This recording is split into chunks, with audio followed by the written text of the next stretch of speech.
అయితే అది ఎలక్షన్ ముందు ఫైనల్గా ఎందుకంటే కవిత అరెస్ట్ అనేది చాలా నాటకీయ పరిణామాల మధ్య చోటు చేసుకుని కొన్ని రోజులు ఆపి కొన్ని రోజులు ఏమో బీఆర్ఎస్ బీజేపీ ఒకటే అని అందుకని కవిత అరెస్ట్ కాకుండా ఆపారని చెప్పేసి నానా రకాలైనటువంటి వార్తా కథనం మనం చూసాం.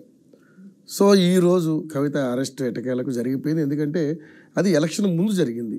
సో దీన్ని బీఆర్ఎస్ పార్టీ జీర్ణించుకోలేకపోతుంది. ఎందుకంటే ఇది కేవలం కక్షపూరిత చర్యలు అంటున్నారు. అది ఒక విధంగా మాజీ మంత్రి మల్లారెడ్డి ఆస్తులను కూడా ధ్వంసం చేస్తున్నారు, అక్రమ కట్టడాలన్నింటినీ కూడా కూల్చేస్తూ ఉన్నారు.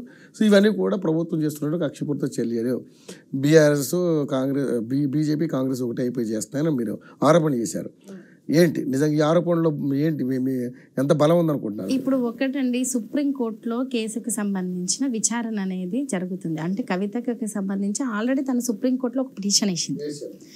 ఆ పిటిషన్కి సంబంధించిన దాని గురించి ఒక 2 రోజుల తర్వాత, ఏ రోజైతే అరెస్ట్ చేయాలో దాని తర్వాత 2 రోజుల తర్వాత దానికి ఖచ్చితంగా కోర్టుకు హాజరు కావాలి, పిటిషన్కి సంబంధించిన వివరాలన్నీ ఇవ్వాలనేది అక్కడ ఉంది.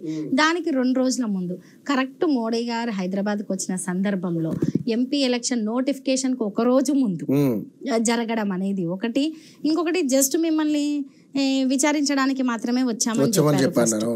అరెస్ట్ ఉన్న సంగతి చెప్పలేదు, వారెంట్ లేదు, ఏం లేదు, అరెస్ట్ ఉన్న సంగతి చెప్పలేదు అని అన్ఎక్స్పెక్టెడ్లీ ముందే ప్లాన్ ప్రకారం వచ్చి ముందే టికెట్స్ కూడా బుక్ చేసుకొని వచ్చారు అనేది ఒక వాదన. రెండవది, ఇప్పుడు ఈ రోజు వరకు మనము ఈడీ 5,000 కేసులు పెడితే గత 10 సంవత్సరాల నుంచి 29 మాత్రమే నిర్ధారణ అయినాయి. అంటే ఈడీ పెట్టిన కేసులన్నీ 5,000. ఈ రోజు ఈడీ కావచ్చు, సిబిఐ కావచ్చు, ఎవరి చెప్పు చేతల్లో పనిచేస్తుంది అనేది దేశం మొత్తం ఏ నాయకులైనా అడిగినా చెప్తారు. అక్కడ ఢిల్లీలో కేజ్రీవాల్ గారిని అంటే ఆ ఢిల్లీ ప్రభుత్వాన్ని అంటే ఎవరైతే బలమైన నాయకులు ఉన్నారో అటువంటి బలమైన నాయకులను ఏదో ఒక రూపంలో ఇబ్బంది పెట్టాలి. ఇక్కడ కేసీఆర్ గారు బలంగా ఉన్న నాయకులు కాబట్టి ఇప్పుడు కాదు కదా, ఈ రోజు కొత్తగా మొదలైంది కాదు కదా, అది ఇంతకు ముందే మొదలైంది కదా.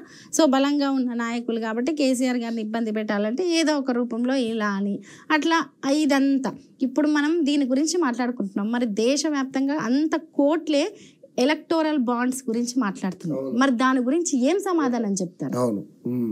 ఇప్పటి వరకు మీరు ఎందుకు ఇవ్వలేదు? మీకు ఎవరెవరు ఫండింగ్ చేశారు ఇవన్నీ? మరి ఈ రోజు సో మరి ఈ అంశం మీద ఎలక్ట్రల్ బాండ్స్ మీద మీ పార్టీ యొక్క స్టాండ్ ఏంటి? ఎందుకంటే సరే మంచి అంశమే లేవనెత్తారు. నెక్స్ట్ నేను అడిగే క్వశ్చన్ కూడా అదే. కానీ ఏంటి దీని మీద ఏ విధమైన పోరాటం చేయబోతాం? ఎందుకంటే ఇప్పుడు మొన్న జీవో నెంబర్ 3 ఎత్తేయమన్నారు. ఎందుకంటే మహిళలకి ఉద్యోగ అవకాశాలు సరిగా కల్పించట్లేదు, ఇది కేవలం ఒక పక్షపాత వైఖరి వహిస్తూ ఉంది అని చెప్పేసి ధర్నా కూడా దిగారు. సో ఏంటి ఏ విధంగా ఉండబోతుంది? ఇప్పుడు ఏదైనా పార్టీ అధిష్టానం ఏది నిర్ణయిస్తే, పార్టీ అధిష్టానం అనేది అంటే ప్రతి ఒక్క అంశం గురించి ప్రజలకు ఏది అవసరమో, ప్రజలకు ఏది శ్రేయస్కరమో, ఏది ఉపయోగమే దానికి సంబంధించిందే పార్టీ నిర్ణయం ఉంటుంది, పార్టీ అధిష్టానం నిర్ణయం ఉంటుంది. ఆ దిశగా భవిష్యత్తులో ఎటువంటి నిర్ణయాలు తీసుకుంటే అదే దిశగా ఖచ్చితంగా బలంగా మేము కూడా కొట్లాడతాం. ఇప్పుడు మన ప్రతి ఒక్క అంశం గురించి కావచ్చు. సో అంటే మనం దీన్ని బట్టి నేను ఈ కవితక్క ఇష్యూకి ఇదెందుకు తీసుకొచ్చానంటే ఏ రకంగా జరుగుతున్నాయి అంటే దేశవ్యాప్తంగా ఏదో ఒక కారణం, ఏదో ఎవరైనా బలంగా కనపడితే ఏదో ఒకటి చేయడం, ఏదో ఒక కారణం చూపడము, వాళ్ళని ఏదో ఒక రకంగా ఇరికించడము. ఇప్పటికీ మీరు చూస్తే సిట్టింగ్ జడ్జిని కూడా మార్చడం జరిగింది. అంతకుముందు కవిత గారు సుప్రీంకోర్టులో వేసిన సిట్టింగ్ జడ్జిని కూడా మార్చడం జరిగింది. అంటే ఈ అంశాలన్నీ చూస్తుంటే ఇవి కక్షపూరిత చర్యలాగానే కనబడుతున్నాయి. అది ఎలక్షన్ ముందల చేశారు కాబట్టి, ఎలక్షన్ ముందల మోడీ గారు హైదరాబాద్కి వచ్చిన సందర్భంలో నోటిఫికేషన్కి 1 రోజు ముందు జరిగింది కాబట్టి కక్షపూరిత చర్యలాగానే జరుగుతున్నాయి.